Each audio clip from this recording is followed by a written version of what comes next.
Welcome back, guys. Willie Creeman here, touching on the last team in the NFC North, the Detroit Lions, who finished with a record of 12-5. They lost in the NFC Championship game to the San Francisco 49ers.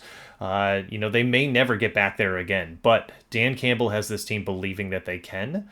The offense was excellent last year. I mean, you look at it just running through, right? Goff, Montgomery, Gibbs, Amon-Ra, Laporta, their entire offensive line. Like, I wanted to see them add another wide receiver, either through free agency or the draft. They just didn't in the offseason.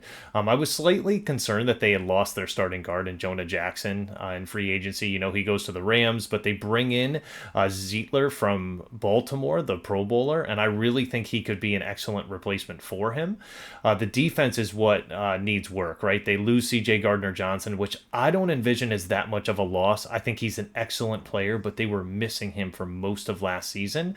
But this is what I think they did very well is they completely revamped their defensive backfield through free agency, through the draft. I think they did a really nice job with that. And they also hit on last year's draft. So for this one, I think it was a big deal for them to be able to make the picks that they made.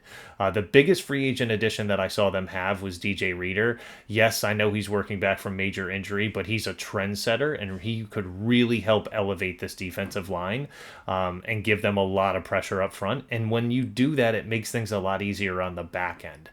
The one pick that I didn't like up in free agency was Marcus Davenport. Like, people can hate on me for that, but I had to pick somebody, right? Like, he's only played in 4 games within the last season with Minnesota, and he's been hurt, he's been banged up. I just am not sure that for him to return to form is going to take a lot of work and a lot of effort. I'm not sure he's able to do that.